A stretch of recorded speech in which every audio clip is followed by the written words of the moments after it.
তোমার ভিডিও হচ্ছে না বসে পড়ো। আসসালামু আলাইকুম ওয়া রাহমাতুল্লাহি ওয়া বারাকাতুহু। ওয়ালাইকুম আসসালাম ওয়া রাহমাতুল্লাহি ওয়া বারাকাতুহু।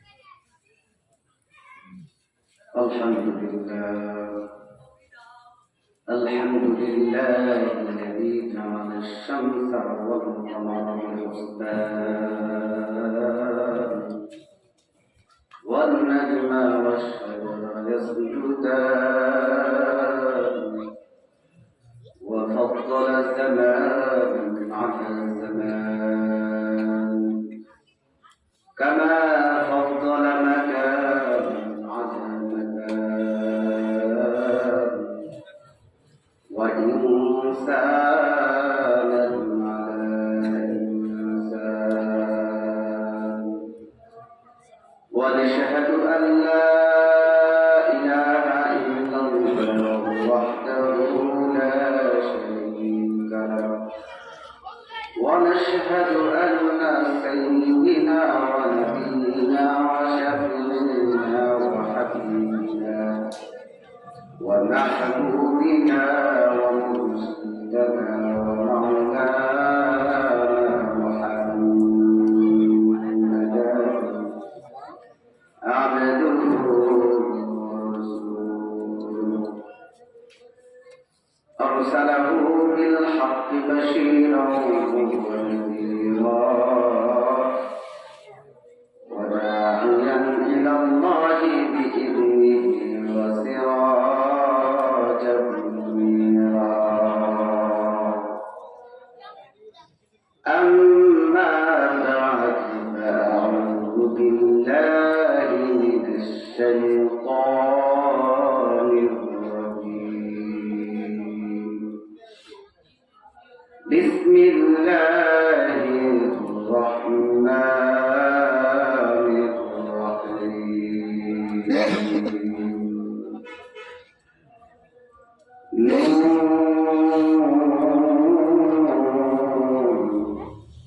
والقلم وما يسطرون ما أنت بنعمة ربك بمجنون وإنك لأجرا غير ممنون وإنك لعلى خلق عظيم قال الله تعالى في آية أخرى وقال رسول الله صلى الله عليه وسلم بعثت لأتمم مكارم الأخلاق أو كما قال عليه الصلاة والسلام وقال تعالى إن الله وملائكته يصلون على النبي يا أيها الذين آمنوا صلوا عليه وسلموا تسليما اللهم صل على محمد وعلى آل محمد كما صليت على إبراهيم وعلى آل إبراهيم إنك حميد مجيد اللهم بارك على محمد وعلى آل محمد كما باركت على إبراهيم إنك حميد مجيد قال رب اشرح لي صدري ويسر لي أمري واحلل عقدة من لساني يفقهوا قولي سبحانك لا علم لنا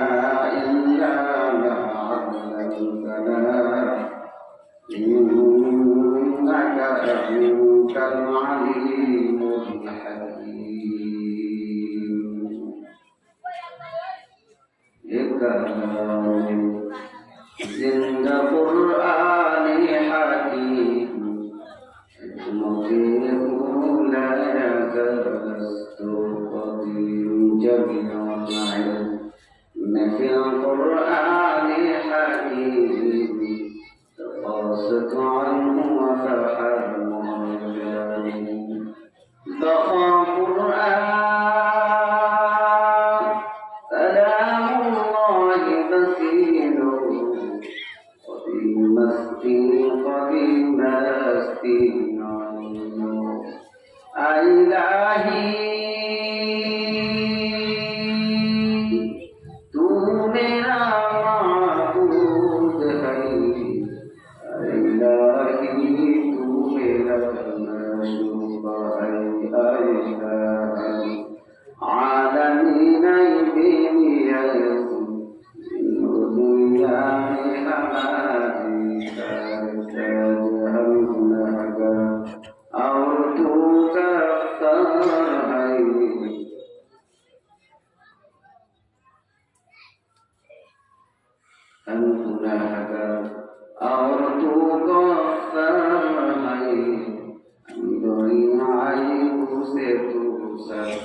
আলহামদুলিল্লাহ গুনাহগার জামে মসজিদ এর উদ্যোগে আয়োজনে আয়োজিত মুহতারাম সভাপতি মুআজ্জাজ মুকাররম হযরত উলামায়ে কেরাম সম্মুখে বসে আছেন দিনদার ঈমানদার পরহেজগার মুত্তাকি ভাইয়েরা পর্দার অন্তরালে সম্মানিতা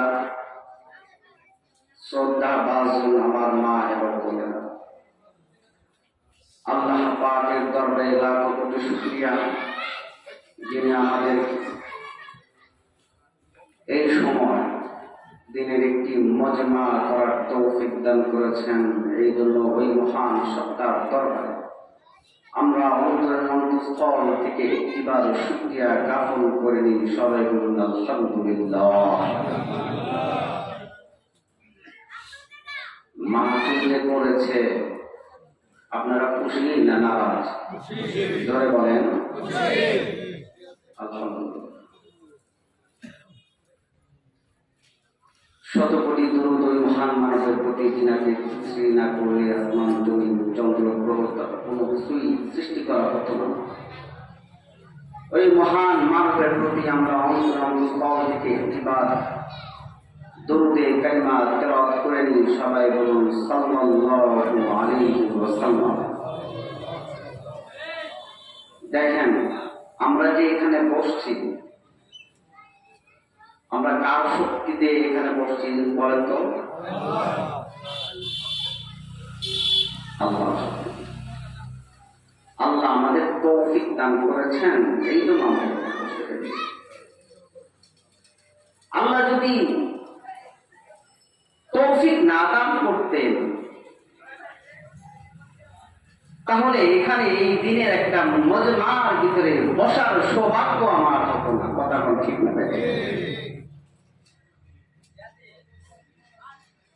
দেখেন, চিন্তা করে দেখেন, আমার মতো আপনার মতো হাজার মানুষ এখনো হসপিটালে বেডের উপরে শুয়ে কাতরাচ্ছে। কথা কর, অসুস্থ। তো মালিক আমাকে আপনাকে সুস্থ রেখেছেন, এটা মালিকের বড় নিয়ামত।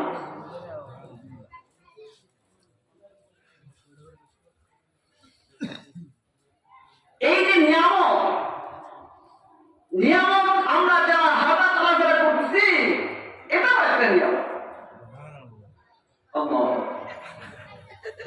যদি আমরা আল্লাহর রহম ফজল করম যদি আমাদের ভাগ্যে না জুটতো, আমাদের প্রতি আল্লাহর সুদৃষ্টি যদি না পড়তো, তাহলে আমরা দাঁড়াইয়া হাঁটতে পারতাম না। কথা বল ঠিক না? দেখি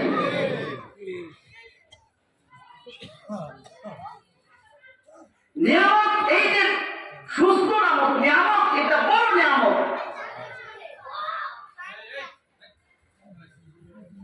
কোথায় কোথায় সে যায়? পয়গম্বর মুসা আলাইহিস সালাম আল্লাহর দরবারে বলছে, মালিক গো, তোমার সাথে দুইটা কথা কথোপকথন করতে চাই, তোমাকে দুইটা কথা জিজ্ঞাসা করতে চাই। আল্লাহ জাল্লা শাআনুহু বলেন, পয়গম্বর বলেন, আপনি আমার সাথে কথা বলবেন, বলেন না কি বলবেন?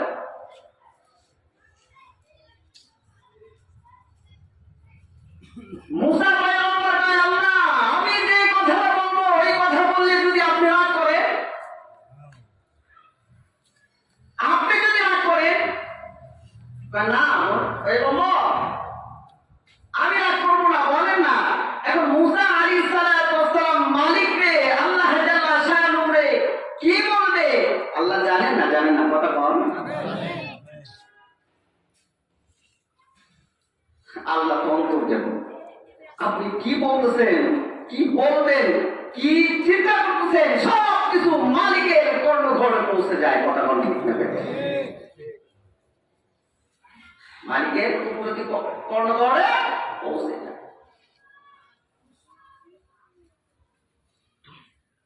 পয়গম্বর মুসা আলাইহিস সালাম বলছে, ও মালিক, আপনারে দুইটা কথা বলতে চাই গো মাওলা। মাওলা গো, আপনি আমার আশিক, আমি আপনার মাসুক। আশিক আর মাসুকের কথা কথোপকথন করে কেউ জানে না। তবে মাওলা, আমি আপনাকে একটা কথা বলতে চাই, সেই কথার কি উত্তর দেবেন কিনা? মালিকে দেখে বলেন, পয়গম্বর, আপনি আমাকে কি বলবেন আমি জানি। আপনি মনে করেন এখন জানেন না, আমি এখন জানি না। আমার কুদরতি এলেম সব আছে। পয়গম্বর, আপনি কি বলতে চান? আমি সব জানি। তো জানেন, তাহলে শোনেন, আমি আপনাকে যে কথাটা বলবো। মালিক গো, আমি যদি আল্লাহ হইতাম, পয়গম্বর মুসা বলতেছে, মালিক গো, আমি যদি আল্লাহ হইতাম আর আপনি যদি মুসা হইতেন, তাহলে আমার কাছে কোন জিনিসটা আপনি চাইতেন?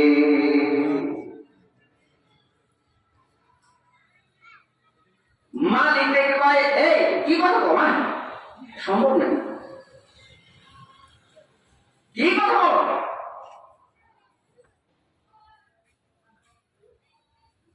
মুসা আলাইহিস সালাম বলে, মালিক, আমি জানি সম্ভব নয়,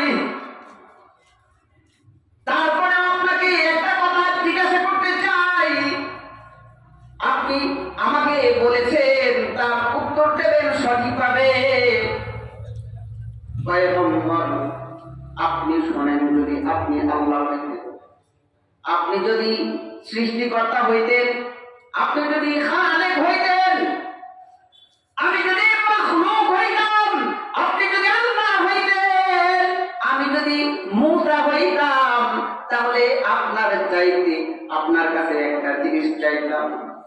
কি গো মাওলা? ওই চাওয়া জিনিসটাই আপনার কাছে আমি শুনতে যাচ্ছি গো মাওলা। বলেন বলেন, কি চান আমার কাছ থেকে, কি চাইবেন আমার কাছ থেকে? মালিকের দিকে বলে, ও পয়গম্বর, আপনি যদি স্রষ্টা হইতেন, আমি যদি সৃষ্টি হইতাম। পয়গম্বর গো, আপনি যদি আল্লাহ হইতেন, আমি যদি মুসা হইতাম, তাহলে আপনার কাছে সবচাইতে জোর চাওয়া সেটা হইল সুস্থতা। জোর চাওয়া এটা হইল সুস্থতা। তাহলে চিন্তা করে দেখেন, আল্লাহ যদি মুসা হইত, মুসা যদি আল্লাহ হইত, আল্লাহ জাল্লা শাআনুহু মুসার কাছে চাইত, সুস্থতা নামক নিয়ামত দিয়া ভরপুর করে দাও। কিন্তু দুঃখের বিষয়, হইলেও সত্য, আমিও সুস্থ আপনিও সুস্থ। রাস্তা দিয়া চলাফেরা করে, চার দোকানে আড্ডা দেয়, ওই দোকানে এখানে তাসিরা করে, সুস্থ। তারপরেও তার নিয়ামতের সুস্থতার নিয়ামতের শুকরিয়া আদায় করে না। আর সুস্থতার নিয়ামতের শুকরিয়া আদায় যদি কেউ না করে, লাইন শাকারতুম লাযিদান্নাকুম ওয়া লাইন কাফারতুম ইন্না আযাবি লাশাদীদ। বান্দারে, তোরে আমি নিয়ামত দিলাম, কিন্তু নিয়ামতের শুকরিয়া আদায় করলি না। মুসা আলাইহিস সালামের জামানায় একটা লোক, একটা মহিলা, সব কিছু নাই, কিছু নাই, মানে সব কিছু হারায় ফেলেছে। স্বামীটা মারা গেছে, ঘর বাড়ি, এই ঝুপড়ি একটা ঘর। পয়গম্বর মুসা আলাইহিস সালাম আল্লাহর সাথে কথা বলার জন্য দূর পাহাড়ে যাচ্ছে। এমন সময় আল্লাহর বান্দী ডাক দেয়া কয়, পয়গম্বর আপনি কি আল্লাহর কাছে কথা বলতে চান নাকি? আমি তো আল্লাহর সাথে কথা বলতে চাই। পয়গম্বর, আমি আপনার কাছে একটা মিনতি করব, আরজি করব, আপনি কি আমার কথা রাখবেন কিনা? নবী আলাইহিস সালাম কয়, ও বুড়িমা, বলেন আপনার কি আছে? বুড়ি ডেকে বলে, ও পয়গম্বর, আপনি আল্লাহর সাথে কথা কথোপকথনের জন্য দূর পাহাড়ে যান, তবে আমি ভিক্ষুকের একটা আরজি আল্লাহর দরবারে তুলে ধরবেন। কি মা, বলেন কি আরজি তুলে ধরবো? পয়গম্বর মুসা আলাইহিস সালামকে বলে, পয়গম্বর গো, আমার কিছু নাই, আমি মানুষের পরে যাই, কেউ যদি খাইতে যায় তো খাইতে পারি, আর যদি কেউ না যায় খাইতে পারি না। পয়গম্বর, আপনি একটু আল্লাহর কাছে বলবেন, আল্লাহ জাল্লা শাআনুহু আমাকে যেন একটু ধন সম্পদ দান করে। পয়গম্বর মুসা আলাইহিস সালাম বলে, ঠিক আছে, আমি আল্লাহর কাছে বলবো, আপনাকে আল্লাহ জাল্লা শাআনুহু ধন সম্পদ দান করবে। যাচ্ছে যাইতে যাইতে হঠাৎ করে একজন ডাক দিয়ে কয়, পয়গম্বর গো, আমি আপনার কাছে একটা কথা বলতে চাই। নিশ্চয় আপনি আল্লাহর সাথে কথা বলার জন্য দূর পাহাড়ে যাচ্ছেন, আমি আপনার কাছে একটা কথা বলতে চাই, আপনি কি আমার আরজিটা গ্রহণ করবেন কিনা? আমার কথাটা পয়গম্বর মুসা আলাইহিস সালাম আল্লাহ জাল্লা শাআনুহুর কাছে পৌঁছাবেন কিনা? পয়গম্বর বলে, ও বাবা, বল তোর কি আরজি, বল তোর কি চাওয়া। আল্লাহ জাল্লা শাআনুহু তোমার সব চাওয়া পূরণ করবে, কি চাওয়া আমার কাছে বলো। যুবক বলে, পয়গম্বর, আমি বড় দুঃখে আছি, আমার শরীর রোগ, আমার বড় দুঃখ। আল্লাহ জাল্লা শাআনুহুকে বলবেন, মালিক যেন আমার একটু সুখ দান করে, মালিক যেন আমাকে একটু শান্তি দান করে।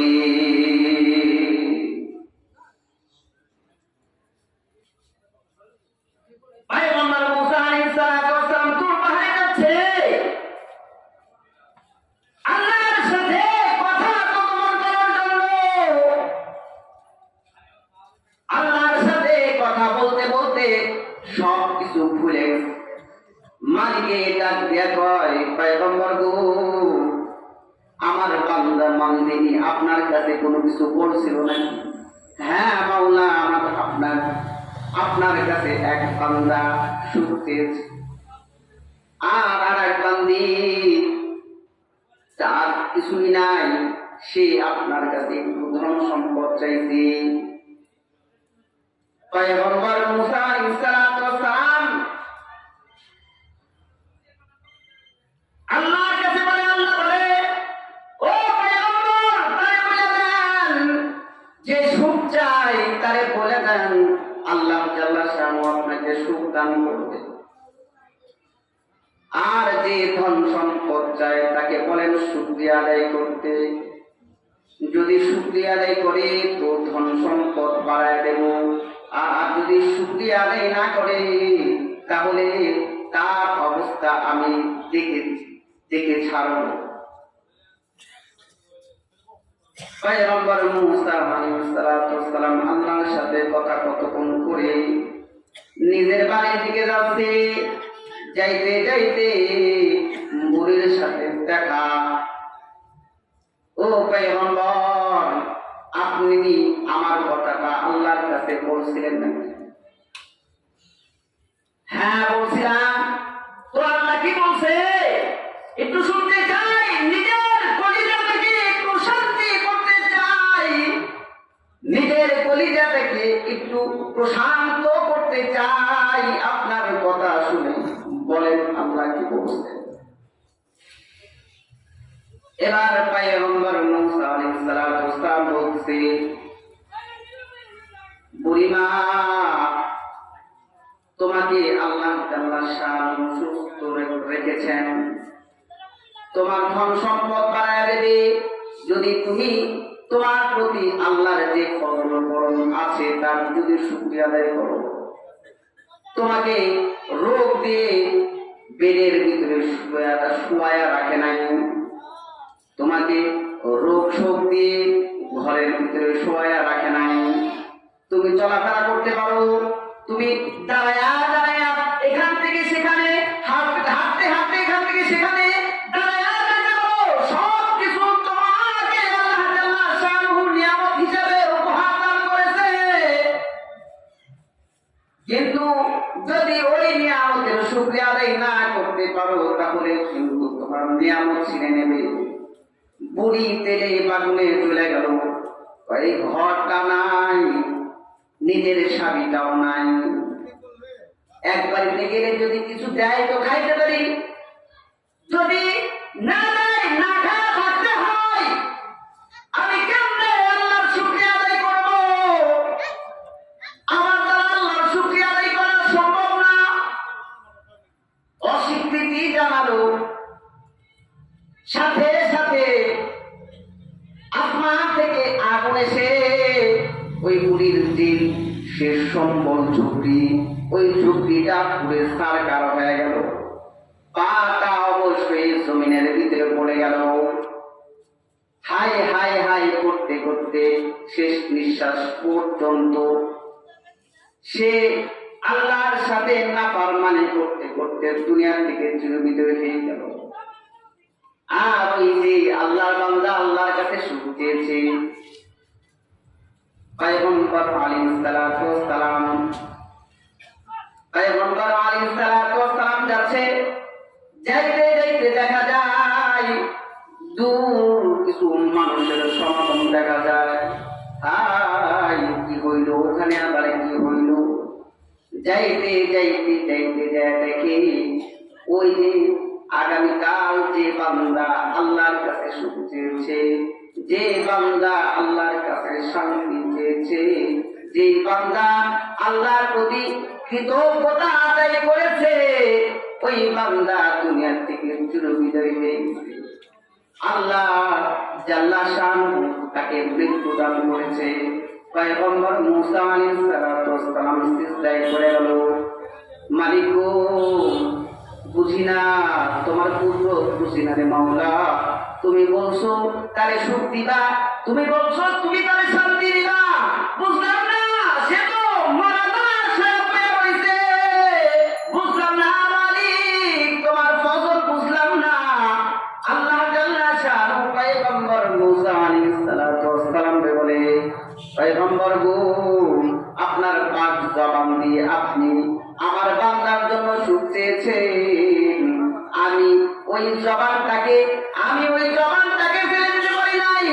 মুসা আলাইহিস সালামের জবান বড় পাক, আমি আপনার মতো জবান নয় যে দিনের ভিতরে 360টা মিথ্যা কথা সেকেন্ডের ভিতরে ওই কথা বলেন, ঠিক না বেশি? আপনি আমার মতো জবান পয়গম্বর আলাইহিস সালাতু ওয়াস সালামের নয়।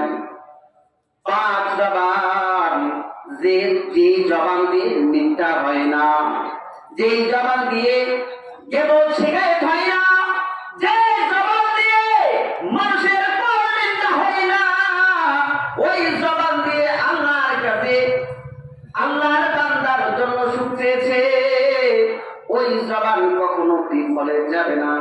যাই হোক, বিষয়টা হইল এইরকম যে আল্লাহ জাল্লা শানুহু যে নিয়ামত আপনাকে দান করেছে, যে নিয়ামত আমাকে আল্লাহ জাল্লা শানুহু দান করেছে, ওই নিয়ামতের শুকরিয়া যদি আমি না আদায় করি, তাহলে দেখবেন ধীরে ধীরে ওই নিয়ামতটা আপনার থেকে ছুটে যাচ্ছে, অন্য কারো জায়গা লাগাচ্ছে, অন্য কোথাও যা লাগছে। আপনার কাছে আল্লাহ নিয়ামত দিয়েছিল, নিয়ামত দিয়ে পাঠিয়ে দিয়েছে, কিন্তু নিয়ামতের শুকরিয়া আদায় করেন নাই, আমি করিনি, যার ফলে পায় আল্লাহ করেন না।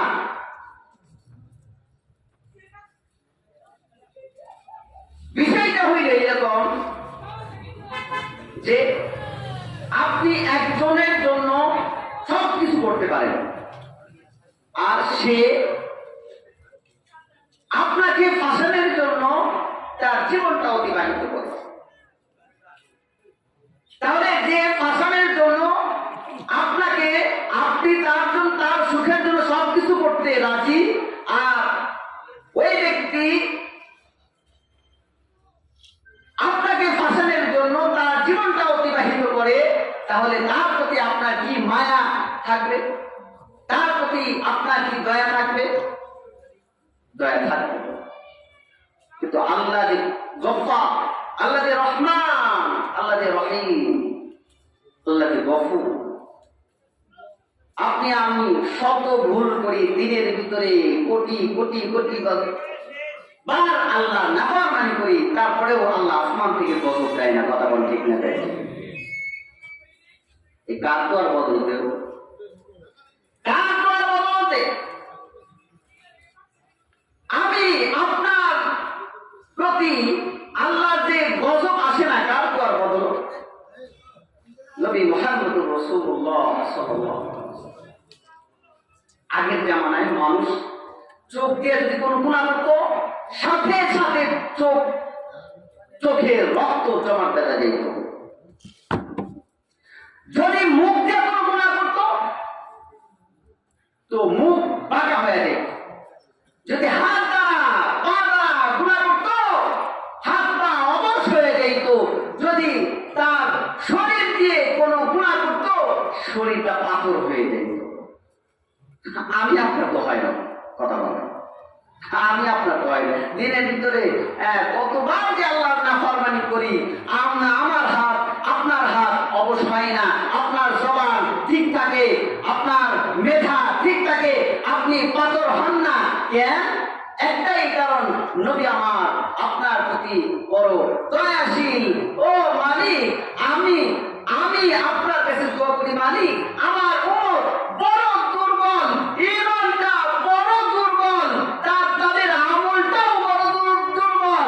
শেষ জামানা আল্লাহ তাদের এক হাতে আগুনের আংটা রাখা সম্ভব হবে, কিন্তু তাদের ঈমান রাখা সম্ভব হবে না। এই সময় তারা যদি কোনো গুনাহ করে, আল্লাহ সাথে সাথে কিন্তু তাদের বিচার করো না, সাথে সাথে তাদের বিচার। কিন্তু আগের জামানায় কিন্তু করল, আগের জামানায় একটা গুনাহ করতো, সাথে সাথে গুনার অ্যাকশনটা তার উপরে এসে দিত। কিন্তু এখন আসে না। একটাই কারণ, আমার নবী আপনার নবী জনাবে মুহাম্মদুর রাসূলুল্লাহ সাল্লাল্লাহু আলাইহি ওয়াসাল্লাম আপনি আমার জন্য আল্লাহর কাছে ক্ষমা প্রার্থনা করে তারপরে মদিনায় মনোয়ারা শুয়ে আছেন। কথা বল, ঠিক না? দেখি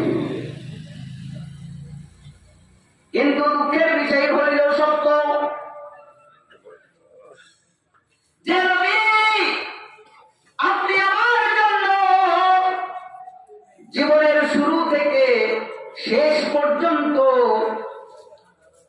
আল্লাহর কাছে পানা চেয়েছি। জীবনের শুরু থেকে শেষ পর্যন্ত আল্লাহর কাছে এই উম্মতের জন্য দোয়া করেছি। উম্মতকে জান্নাতে নেওয়ার জন্য চন্দন মোবারক শহীদ করেছি। উম্মতকে জান্নাতে নেওয়ার জন্য, উম্মতকে সোজা পথ দেখানোর জন্য যে নিজের শরীরে রক্ত ঝরিয়েছে, ওই নবীকে, ওই মায়ার নবীকে আপনি আমার সামনে অপমান করে এর জবাবটা আমি আপনি দিতে পারি না, এর জবাবটা আমি আপনি দিতে পারি না। হাসরের ময়দানে আল্লাহ রাসূল যদি আল্লাহর কাছে বলে, মালিকু, তারা যে দুনিয়ায় ছিল তাদের সামনে আমার চরিত্রের উপরে কালেমা অর্পণ করেছি, আমি আমার চরিত্র কেমন চরিত্র আল্লাহ আপনি কুরআনে হাকিমের ভিতরে বর্ণনা করেছেন। ও মালিক, আমার চরিত্রের উপরে কালেমা অর্পণ করে আল্লাহ যারা এর প্রতিবাদ করে নাই তাদেরকে কিন্তু একবারেও ছাড়বেন না। তখন উপায় কি হবে? তখন উপায় কি হবে? যে নবীর দুনিয়ায় সৃষ্টি করে আসমান সৃষ্টি করত না, জমিনও সৃষ্টি করত না, যে নবীর প্রেমে আল্লাহ জাল্লা শানুহু কুল কায়নাত সৃষ্টি করলো, ওই নবীর উপরে আমরা তহমত লাগাইছি। বাবা মুসলমান, মা মুসলমান, দাদা মুসলমান, দাদি মুসলমান, কিন্তু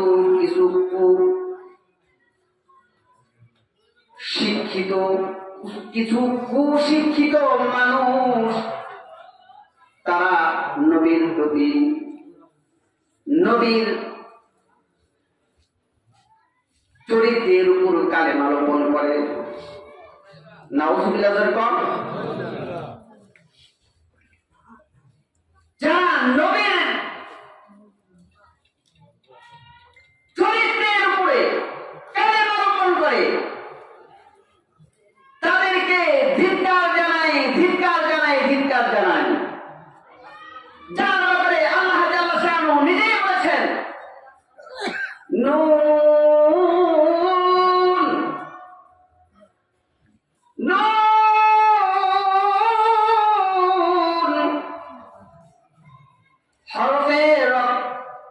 হরফের কসম আল্লাহ তাআলা শানুহু করেছেন।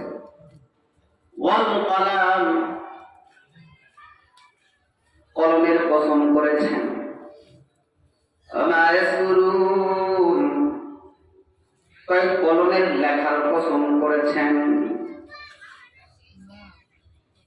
নুন, এটা একটা হরফ। দেখবেন কুরআনে হাকিমের ভিতরে কিছু কিছু সূরা আছে যার প্রথমে নুন, আবার কোন সূরার শুরুতে আলিফ লাম মিম, আবার কোন সূরার শুরুতে তাহা, আবার কোন সূরার শুরুতে কাফ আইন, কাফ হা ইয়া আইন সাদ, আবার কোন সূরার শুরুতে ইয়াসিন। এইরকম কিছু কিছু সূরার শুরুতে আল্লাহ জাল্লা শানুহু হরফ দিয়ে শুরু করেছেন।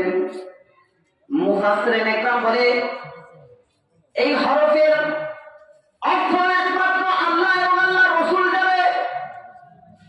দ্বিতীয় কেউ এই হরফের অর্থ জানে না, দ্বিতীয় কেউ হরফের মর্ম বুঝবে না।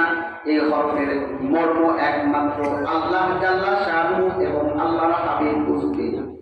দ্বিতীয় কারো বোঝার কোনো উপায় নাই।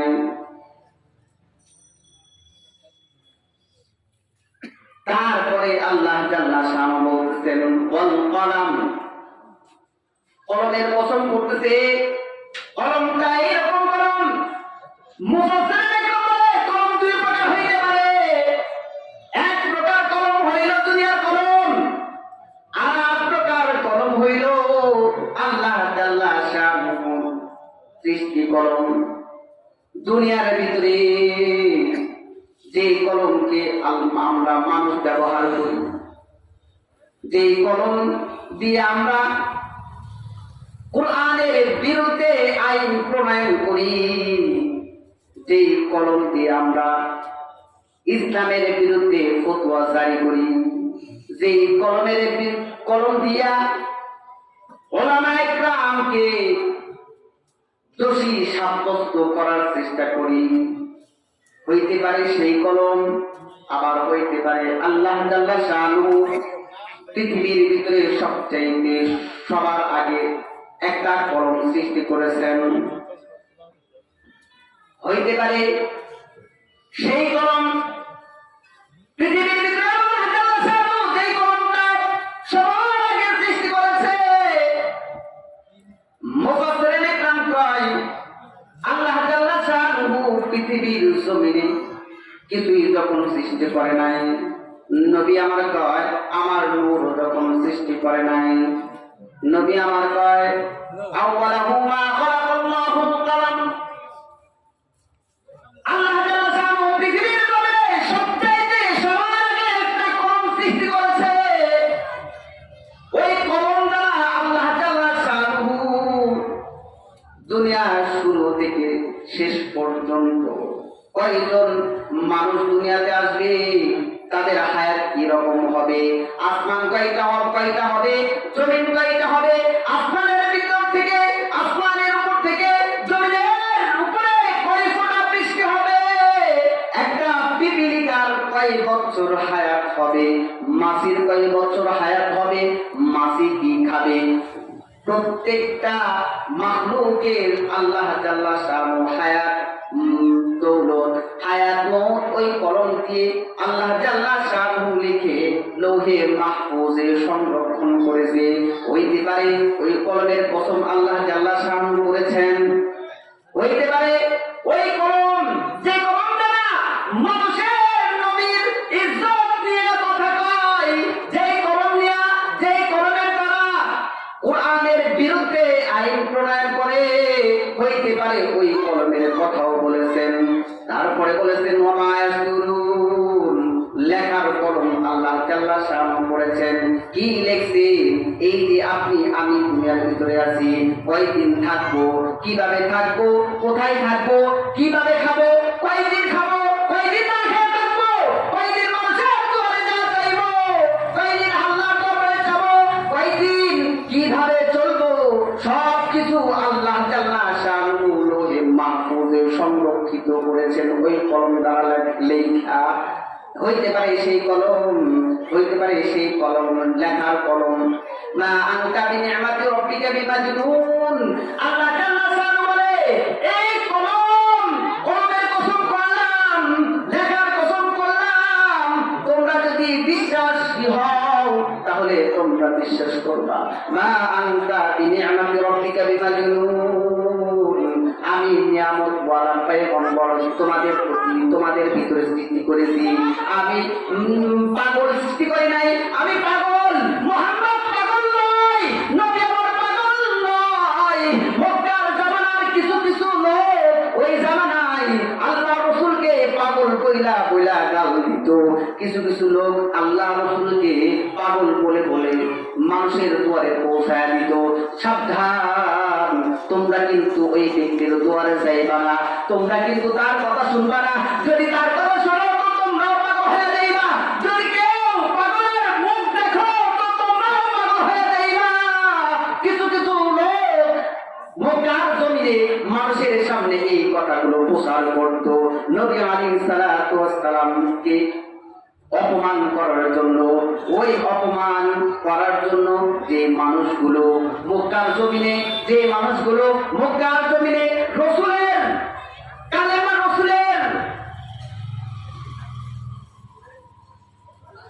রাসূলকে অপমান করার জন্য যারা উঠে পড়ে লাগতো, তারা কিন্তু মরে গেছে, কিন্তু তারা মরে গেছে, কিন্তু তাদের রক্ত কিছু দুনিয়ার ভিতরে আজও আছে, তাদের রক্ত কিয়ামত পর্যন্ত থাকবে। যারা ভালো কথা দেয়, যারা ভালো কথা দেয়, ও নবী আলাইহিস সালাতু ওয়াস সালামের মুকালেমা গ্রহণ করে, যারা ভালো কথা দেয়, আল্লাহর রাসূলকে গালি দিয়া বসে, যারা কোরআনের বিরুদ্ধে কথা কয়।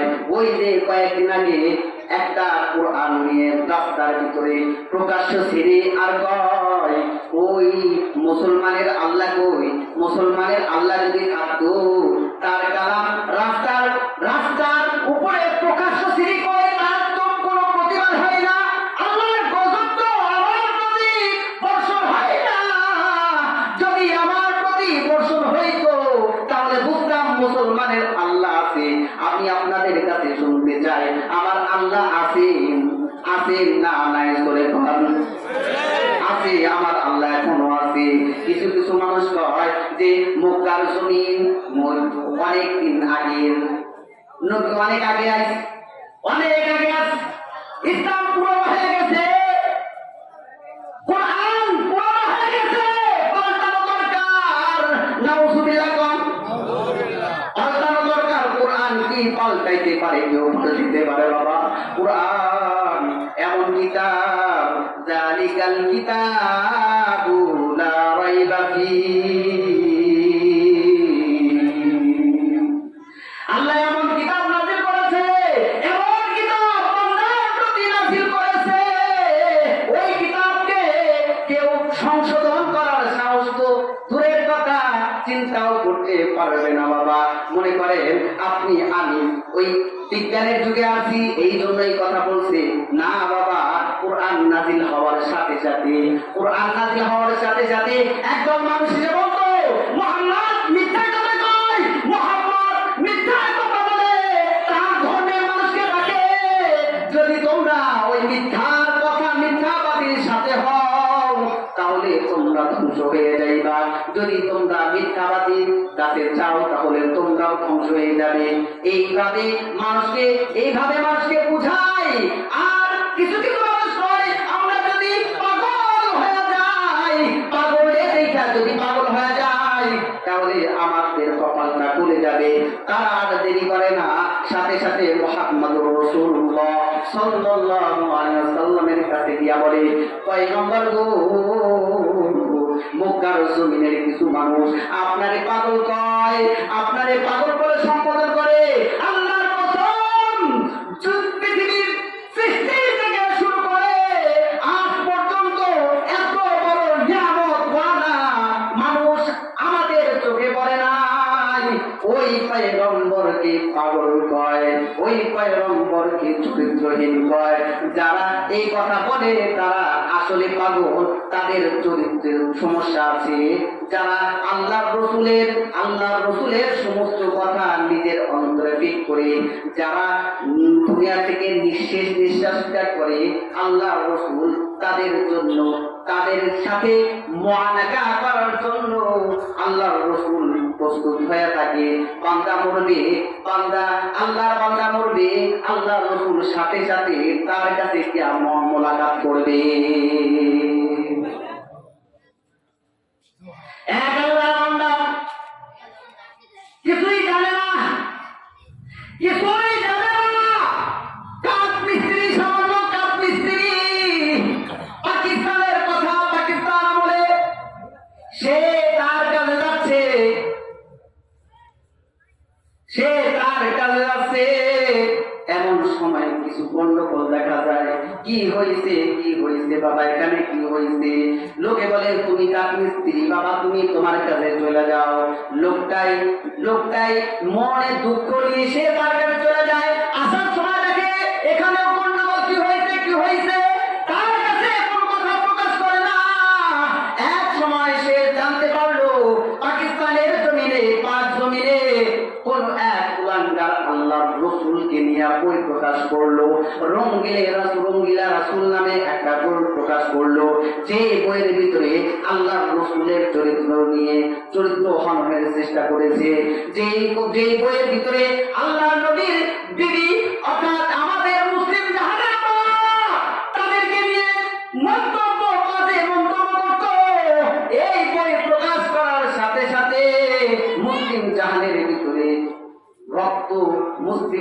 মুসলিমদের রক্ত আগুন লাগা শুরু করলো, মুসলিমদের কলিজায় আগুন লাগা শুরু করলো। কেউ কিছু করতে পারে না, কেউ কিছু করতে পারে না। লোকটাই বলে দেখি কি করা যায়। সে চলে গেল। কমান্ডার কয়, এ ভাই গরিবকে প্রকাশ করেছে। সে একজন বলে ওই যে একজন প্রকাশ করেছে। সে সাথে সাথে তার কাছে চলে যায়। তার ডাইলে সিকিউরিটি বাইরে বামে সিকিউরিটি ঘরের ভিতরে প্রবেশ করবে, তার আগে পুলিশ দিয়া পাহারা দিচ্ছে। এমন সময় এমন পরিস্থিতিতে সে ঘরের ভিতরে প্রবেশ করেছে। সে ঘরের ভিতরে প্রবেশ করে আল্লাহর রাসূলের চরিত্র হননকারী ওই মুর্তাদের গর্দানটা উড়ায় দিছে। গর্দানটা উড়া দেওয়ার পরে পাকিস্তানে এমন পরিস্থিতি হয়ে গেল, মানুষে এরকম মুসলমানের কলিজা ঠান্ডা হয়ে গেল। মুসলমানের কলিজা যখন ঠান্ডা হয়ে যায়, পাকিস্তানের প্রশাসন কয় এরা ফাঁসি দেওয়া উচিত, ফাঁসির কাছে নিয়ে যায়, ফাঁসির কাছে নিয়ে যায়। কয় তার উকিল কয় তুমি বলো, যখন তুমি তাকে হত্যা করেছো তোমার মাথা ঠিক ছিল না। তখন ওই লোকটাই কয় সাবধান, এই কথা কখনো মুখে উচ্চারণ করো না। আমি সব জ্ঞানে আমার রসুলের কাল চরিত্রের উপরে যে কালেমা আরোপণ করেছে, মুসলিম জাহানের মাদেরকে যারা যে অপমান করেছে, আমি তাকে সব জ্ঞানে দুনিয়া থেকে বিদায় করে দিয়েছি। পাকিস্তানের প্রশাসন কি করলো, তাকে ফাঁসির কাছে ঝুলাই দিল। এক আল্লাহ বলি স্বপ্ন দেখে আল্লাহর রাসূল সাল্লাল্লাহু আলাইহি ওয়াসাল্লাম পাকিস্তানের মাটিতে এসে বসে রয়েছেন। পয়গম্বর গো আপনি এখানে? কয় ওই যে আগামীকাল আমার এক ভক্ত, আমার এক উম্মতকে যদি ফাঁসি দেওয়া হবে, তাকে নিয়ে আমি আমার আল্লাহর জান্নাতে প্রবেশ করায় দেব।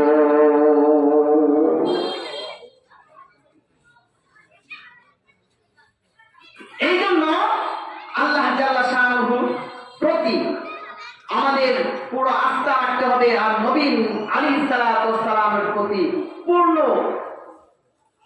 ঈমান, পূর্ণ বিশ্বাস, পূর্ণ মহব্বত, পূর্ণ ভালোবাসা রাখতে হবে। আল্লাহ জাল্লা শাআনুহু আমাদের সকলকে এই কথাগুলো বুঝে আমল করার তৌফিক দান করুন। আমিন। ওয়া আখির দাওয়া আলহামদুলিল্লাহি রাব্বিল আলামিন। আসসালামু আলাইকুম ওয়া রাহমাতুল্লাহি ওয়া বারাকাতুহু।